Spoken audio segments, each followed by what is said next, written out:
Hello, as you may or may not know, today is none other than International Women's Day, and what better way to celebrate it than rising Derry's pop-punk trio, CHERYM. How are you all doing today? Hey, Cheers. doing good. That's great. Everyone is doing all right? Yeah. So, I'm a really big fan of punk music in particular. I wanted to have a better exploration of like more female punk groups. But it's a well-known fact that women don't get a lot of traction or attention within the punk genre. And what would your comments be on why women aren't getting the traction within punk? I think it's just always been like sort of like a boys' club. Like it's always been like more of a male like dominated kind of genre of music. And that was kind of like whenever the band kind of started, we had no idea what direction we wanted to go. We didn't know what genre we wanted to be. We didn't know like, what sort of music that we were going to play. We just knew that we loved music and that it was going to be, we wanted to do something with that. But I think like the fact that punk is like more male dominated only sort of made us want to do it more too. I don't know, like, but I just love the idea of that, like, and I suppose like there's so many other women in punk as well. Like Hole would be like one of my favorite bands of all time. Do you know what I mean? And I love like just Courtney Love and all of those songs. I think would be like a big influence for me, like songwriting. What do you think? I think Across the floor. I think they're scared of it because they know what we're better. And that's what it is. They're scared the woman's better, and that's it. That's that. They're just shutting us out. They're like, "Hey, shut up," and we're like, "No, we're gonna fucking take control of this whole fucking world, and then we're gonna fucking punch you in." They're proper shaking on their boots, like, or pure scared. Like, speaking of that, because like even punk is so male dominated, do you find like there's a lot of criticism for women to have the same kind of like punk attitude or punk kind of sound to them? Because I think a lot of men go, oh, like, we're punk and women can't be punk. But what would your kind of thoughts of like that kind of criticism be? I think like a lot of the time, there is this whole like patriarchal idea that women have to be ladylike, and punk isn't necessarily ladylike. So whenever women go out and they join punk bands and they go to these shows and they just let themselves loose, it's almost as if like, why are you doing that? That's not what a lady would do. And there's just women out there proving them wrong. This patriarchal idea has to be scrapped. But yeah, I definitely think, women obviously do get a lot of criticism because there's not very many, not to say there's not very many women punk bands, but in contrast to male dominated punk bands, it would be a bit of an issue. Yeah. But I think as well, like, see, like the fact that there wasn't a lot of encouragement in that like genre of music, whereas like women, like any sort of female musicians were like always sort of encouraged to go towards like classical music or just like singing like a wee acoustic, like, do you know what I mean? Like a wee acoustic outfit or something, I don't know. Like that's the way people were encouraged. That's the way that women have always been encouraged, or like to sing in a choir or something, do you know what I mean? Like it was like there needs to be an influence there for people to get on board with it. Do you know what I mean? And if there's no influence, then people just aren't going to do it because they have never seen people who look like them doing it. Like that's literally what it is. Like, and I would hope that like CHERYM and like bands like Problem Patterns, Strange New Places, like all those other bands in Northern Ireland, Pillow Queens, Poy Pig are doing it in the South. Like I would hope that like all of those bands are going to be the start of a big woof of more woman bands that are like going into alternative music, because that's what you need. You need an influence. Like everything starts with influence. So yeah, I completely get what you mean. Like in even quite famously, Kevin Lynham, who like hosts the Warp Tour, said, why don't you represent more women bands? And he said, oh, there's not enough female bands. And, obviously the problem is starting with like events and organizers and management not taking on female bands. So what is your response to these kind of claims that there isn't enough female bands out there to get the traction going for women in punk? Or do you just think, this is just an excuse to not actually show off? It's definitely an excuse. There is plenty of women bands. Plenty. It's not that there isn't enough women bands, it's that they're not going out looking for them. They can't be arsed. They're there, like they're there, just fucking look. Open your Look, eyes. they're here. 'Cause I had this conversation with someone the other day and went, okay, well, my favorite genre is like, it just seems that, you know, it always seemed to be men. I'm like, no, it's not necessarily that you don't like women in that genre. It's just that women aren't picked up within certain genres. So he was talking about like dad rock and things like that. And it's interesting to see where a lot of people go, you know, I would like to listen to more female artists, but I just don't know where to start. I don't even know where to look because they're not getting the playlists. They're not getting the plays on like radios as much. And things like that is a really big problem that we're having. Yeah, Why people then can't find female artists they even like. definitely. Do you think And that is at fault of, you know, like I think like a lot of the time, like that is what it, like we're starting to look at, you know, more inclusivity and like things like festival lineups, and people are trying to get like 50-50 or as close to that as possible. Do you know what I mean? But you're never ever going to get that unless you go out looking for it, because like it's the same with being a radio DJ. Do you know what I mean? There are enough like woman bands out there, like woman and bands and marginalized genders that are bands, and you just need to look for them, and people have no interest in looking for them, but it's never going to change unless you do, because like we are getting all these like, you know, like male bands like shoved in our faces all the time, and it's like, this is lovely and this is great, but like I don't know, I just like there's something like so like fresh about like woman in bands. I just love it. it always makes me think of that song that the Tuts did, Tut Tut Tut, and it's all talking about, you know, like all we ever hear is like you're a support act and like that I'm coming second to male bands that can't even sing as well, which is even really interesting because all of you sing, and that's so even rare to find a band. Do you think that makes you a lot more personalized in your own act, or even just in some ways, you know, a more enhanced group than most other bands? Go on. Easy answer. I mean, no, like I think obviously in all bands, everybody kind of has their like what they're good at. We just all happen to be like, I think the one thing that we love in our music is harmonies, and it's one thing that we always try to incorporate.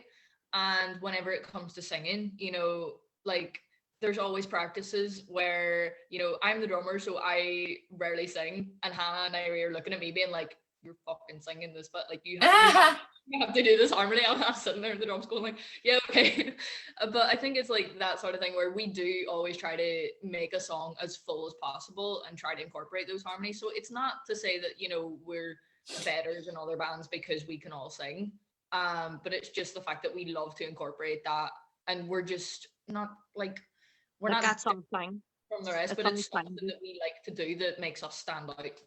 Well, it makes you really personalized in just the fact that it's like I can hear everyone in this, and like it is really nice because it's such an amalgamation, like coming together, you know, 3 different people all like harmonizing, making things work. It's like it makes like song itself like a bigger task to get all those like vocals in check. But female punk itself is quite a feminist statement, if you'd agree. You know, there's movements like in the past, like Riot Girl, which started with like protests in the industry to end sexism in punk. You find a lot of inspiration and drive from moments like these to stick to punk and keep that as like your main genre? Well, I suppose like I don't even know if we would be like a punk band. Like at the minute, I think like our music is definitely like, I think it's like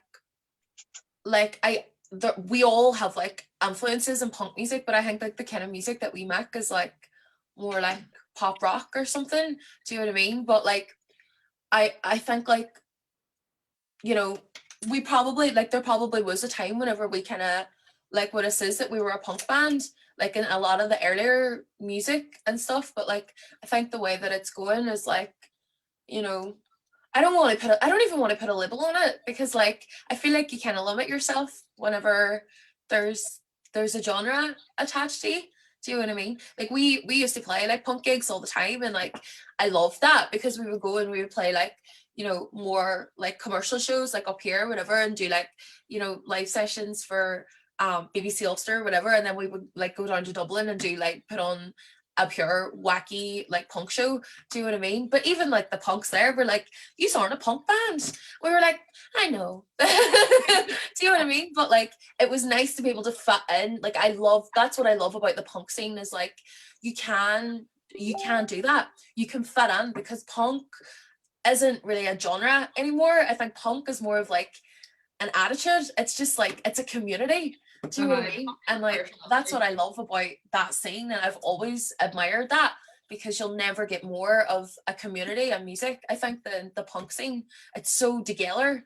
It's so much more together than like the like electronic music scene, I think, or like, you know, not to like light on them, like they're doing cool, like whatever, you know what I mean? But like I don't know, like I just think there's so much more of like a communal like we family within punk music, even though we might not be a punk band, you know.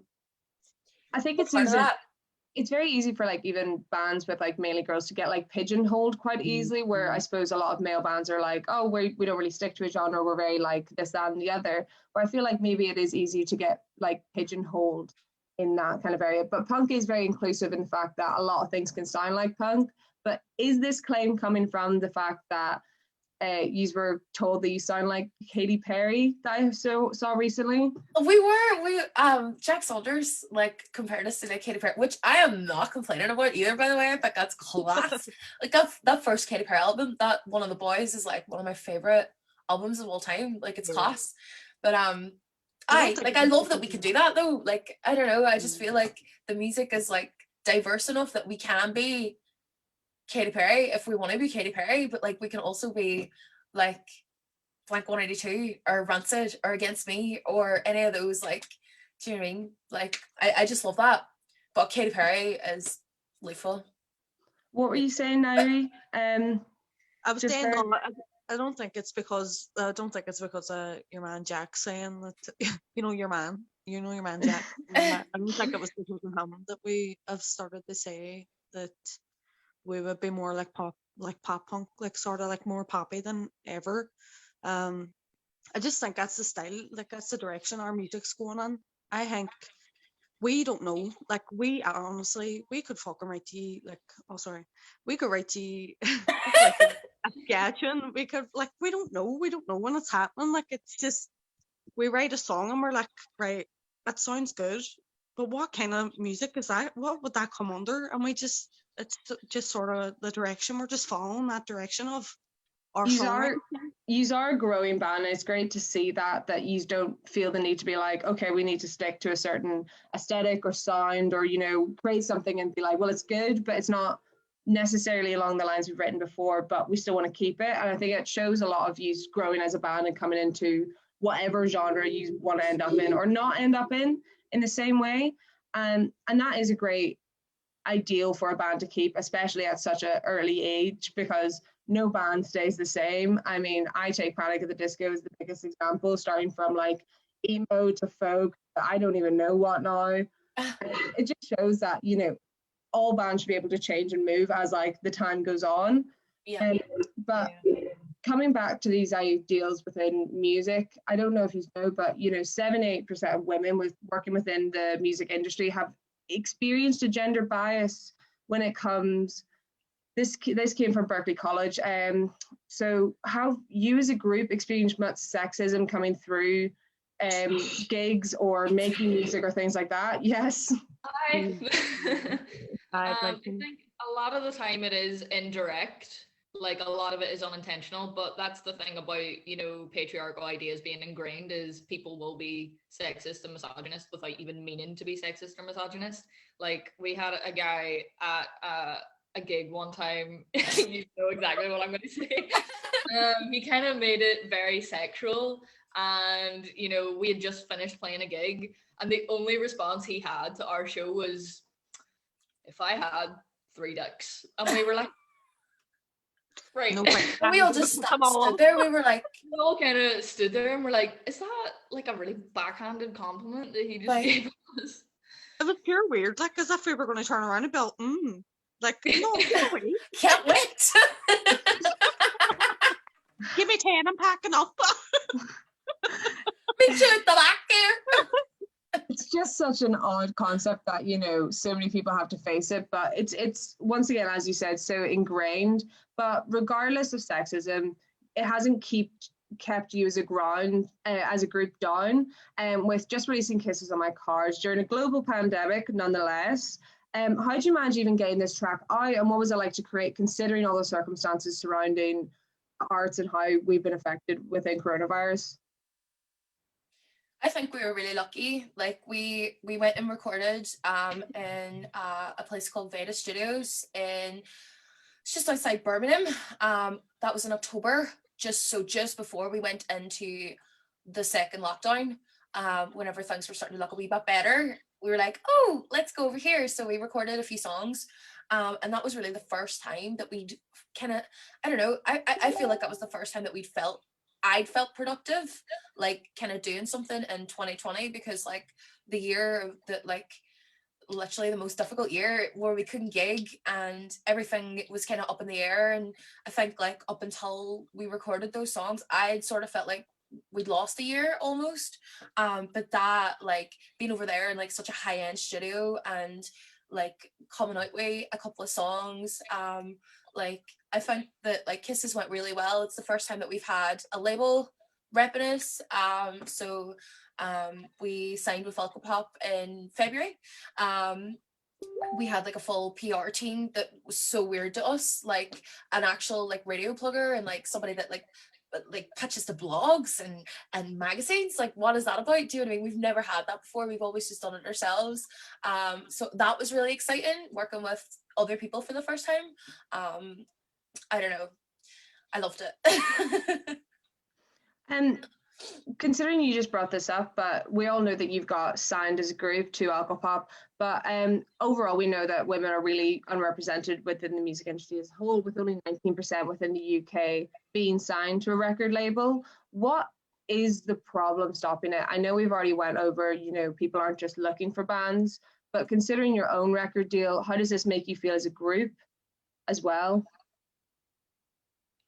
I think in terms of Alcopop, you know, there obviously are other labels out there that kind of have this idea that, you know, women just aren't good enough to be on a label, or, oh, like, why would I bring on them? They're not going to make me any money. Because that is the way labels work. But Alcopop, on the other hand, are very, very artist friendly. They have a lot of, you know, female and non-binary people on their label. Like, we feel very safe with them. We feel very secure because they are such a lovely label. But, you know, I think in terms of, you know, the industry itself and how women are represented, it's more of a, oh, you're not 4 teenage boys who are gonna make me money whenever I put you on stage, like when it comes to bigger labels. So, you know, there is this whole thing of boy bands.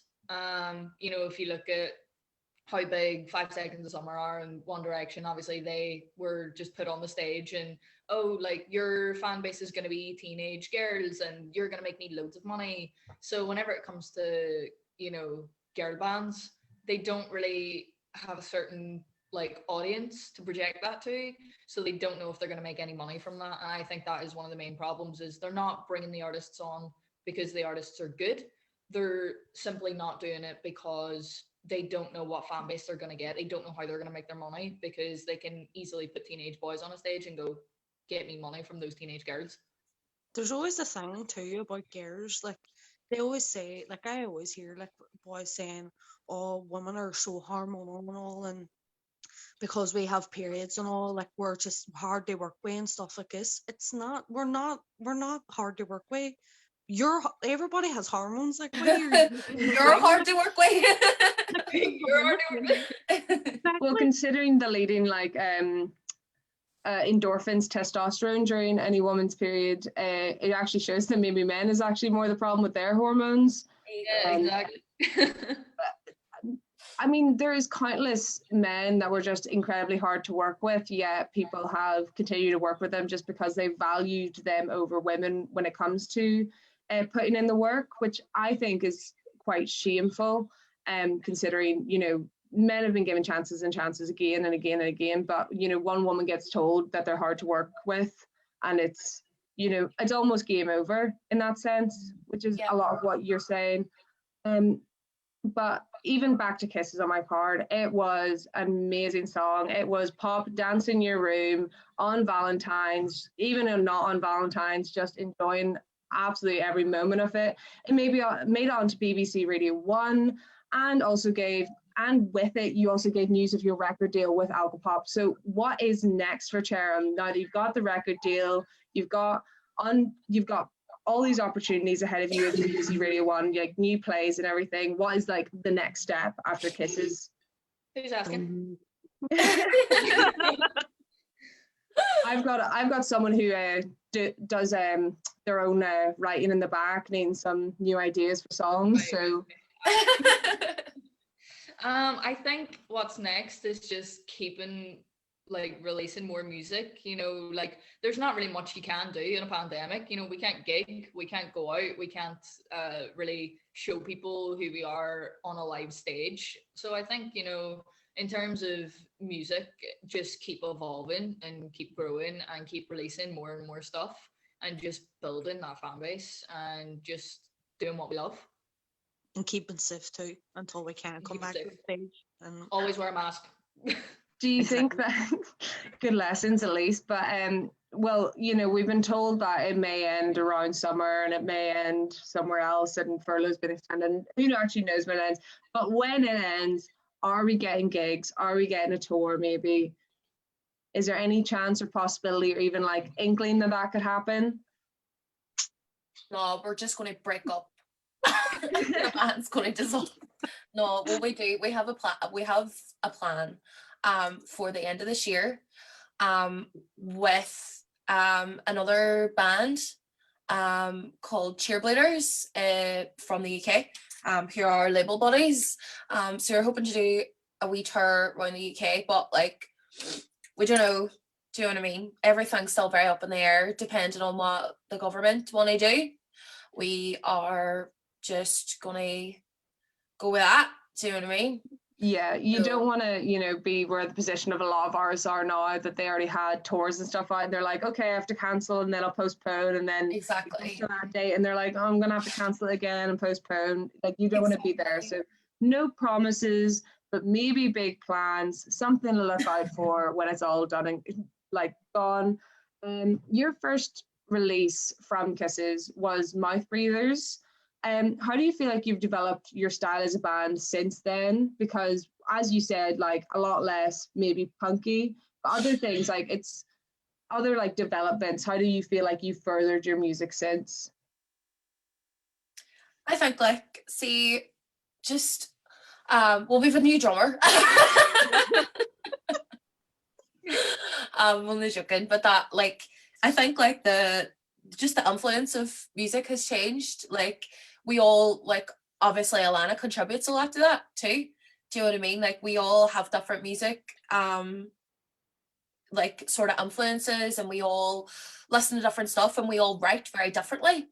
So that all together you like mix that in and you've got like a recipe for a different sort of pathway, do you know what I mean? And that is kind of what we did with after Mouth Breathers.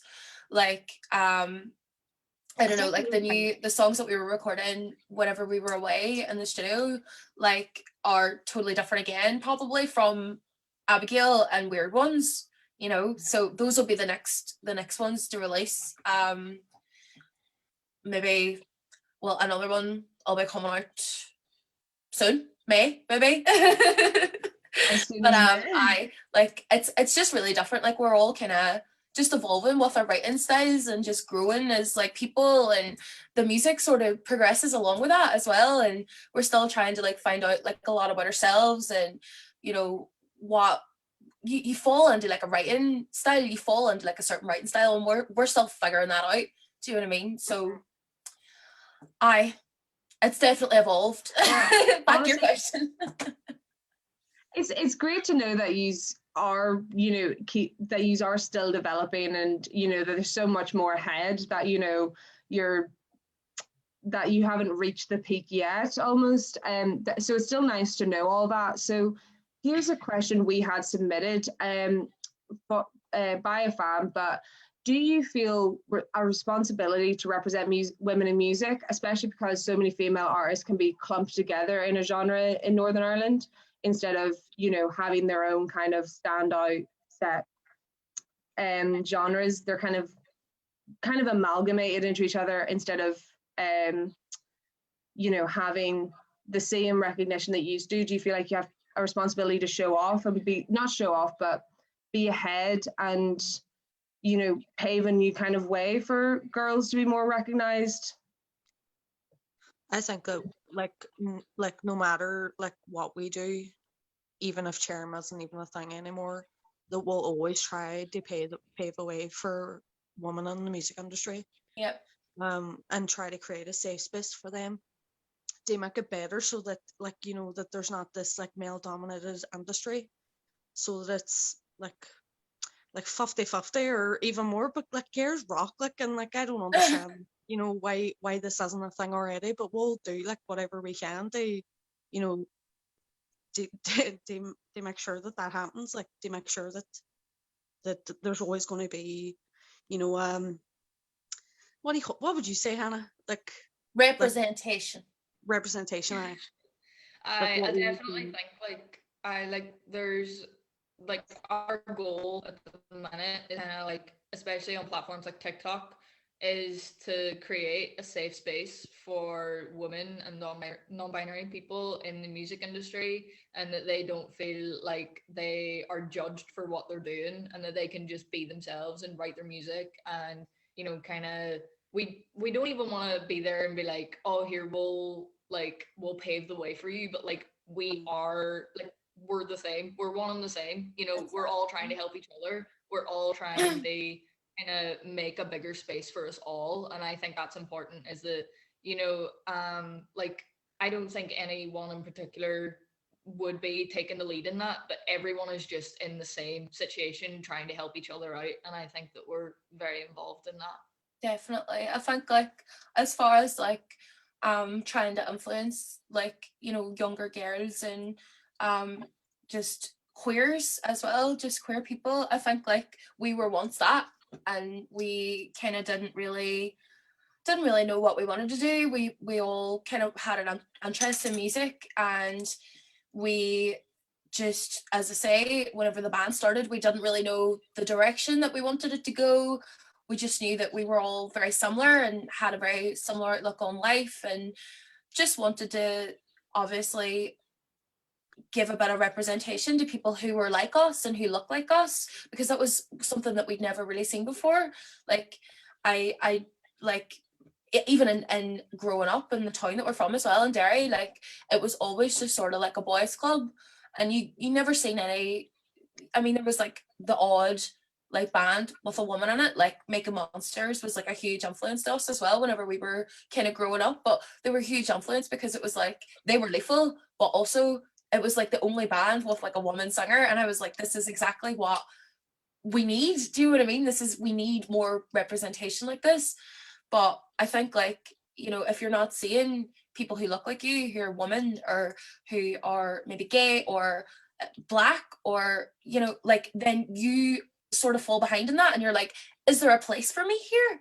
And like, I think that is always something, as you're saying, Nairi, you know, even if CHERYM wasn't a thing, like, we always want to show people that there like, if you look like us, that there is going to be a place for you if you're like us. Do you know what I mean?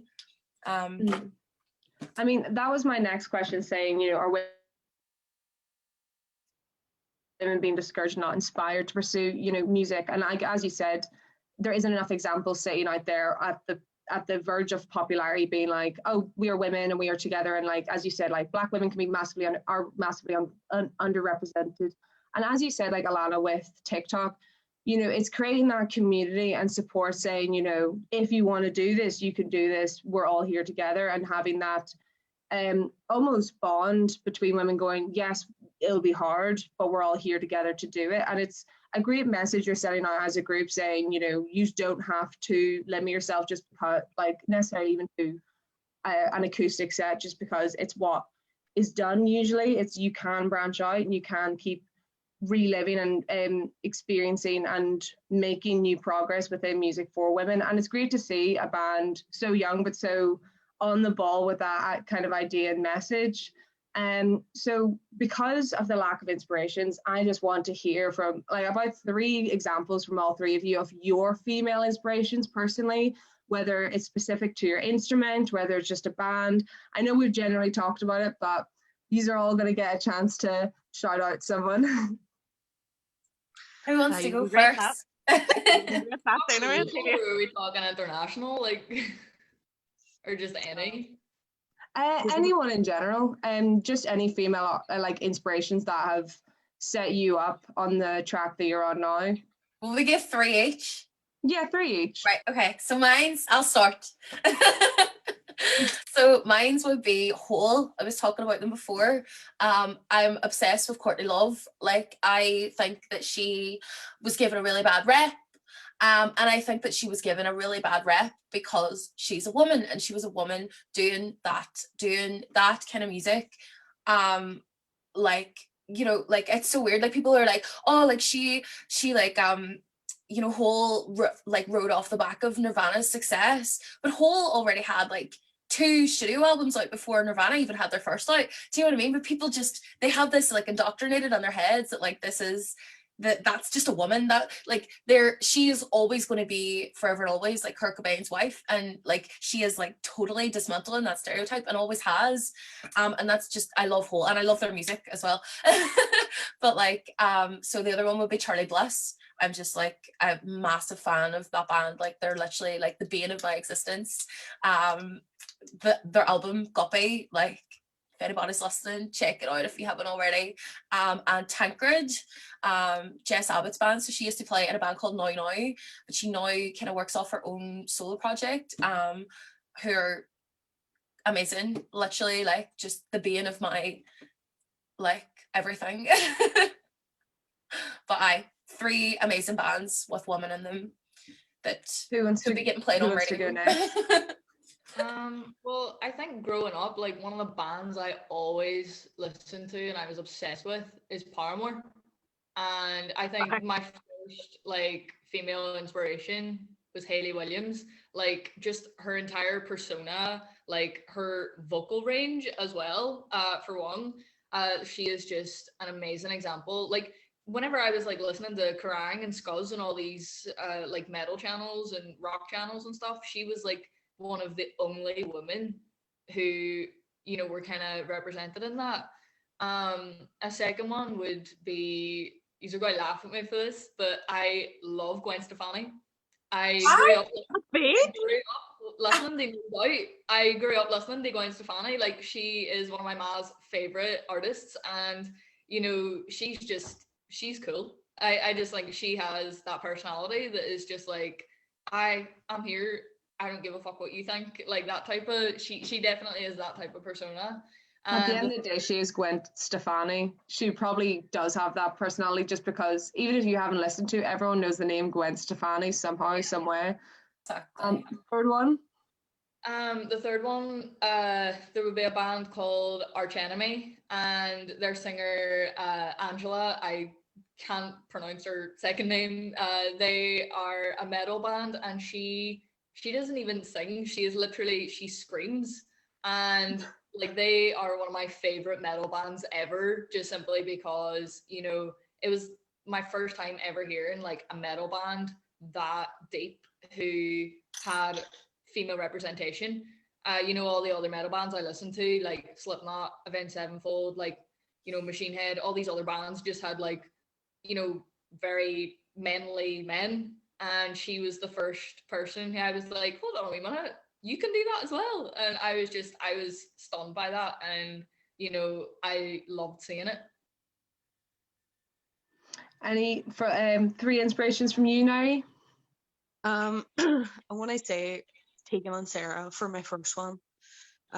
Because whenever I was coming out, it was like, you know, like if I knew, like, whenever I came out, I was like starting to come across people that were out as well, and they were like, you should listen to Tegan and Sarah. And I just remember like the first time listening to them and thinking, my God, like, this is absolutely amazing. And then they represented themselves on the L Word, which is like a sort of lesbian drama sort of thing that goes on. But it's lethal, like, so like Tegan and Sarah definitely, just because they're like queer representation. And then the second one would be Haim. I love them, and it's like I love how they're three sisters and a band. Like, imagine working with your siblings, like, and they're just so cool. They're like the best people ever. Ask the Um, carpenters how it went before you before you get into it. I'm sure it's not all roses. yeah. And then my last one, my number one forever, Shania Twain. Ah, I knew you were gonna say Shania Twain. How did we know? How So did we know? fair. That's so fair. I mean, there's nothing more aquatic than Shania Twain. Like, I don't know, just across the board. I don't think of anyone as higher or lower than Shania Twain. It's just Shania Twain. Yeah. Well, for anyone that is listening that wants to get more band recommendations and look at more about bands that are female and even female artists, there is 6 examples across the board that you can listen to from CHERYM as your recommendation. You know, finally, I just want to ask, going through and researching the band a bit, I noticed that you call yourself 3 basic bitches. Is this a feminist statement that you're trying to reclaim the popular slur? Because I know a lot of times, you know, there's been music where it's called someone a bitch and it's not went down well in terms of being misogynistic in nature. So is this you trying to retake that back?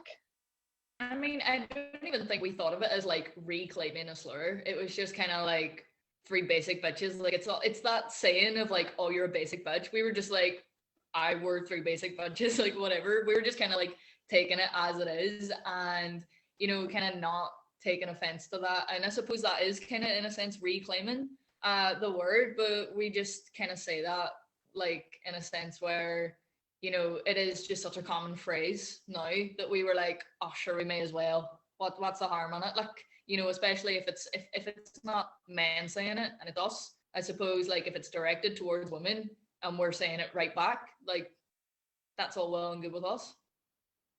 Well, there's no better reason than to take it back. But thank you so much for joining me today. I've had a lovely time. Thank you. Don't worry. Thank It's you. great to get, you know, 3 women to talk about International Women's Day with such honesty, with such first-hand experience. It's been an absolute pleasure to get to talk to you on the hot topics and get an inside view of female pop, maybe punk, maybe rock, maybe something else group at the end of the day, and taking on the challenges of the industry firsthand. Make sure to check out CHERYM on Instagram at CHERYM Official, on Spotify and every other platform. And here is kisses on my cards to play us out. Might be in the song.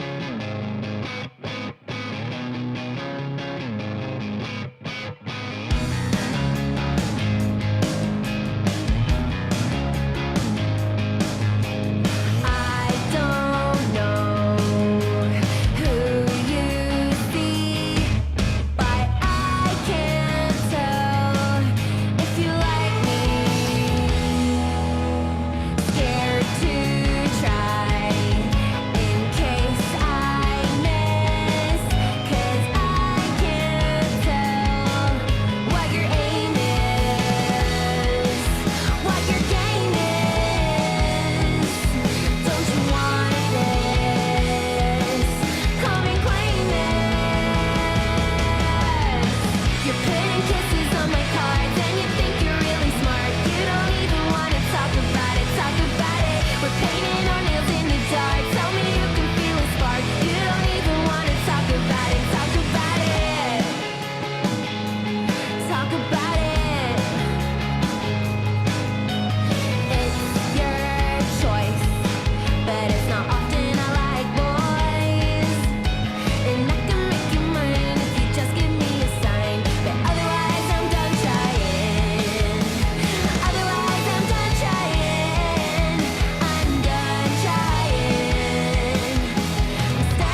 talk about it.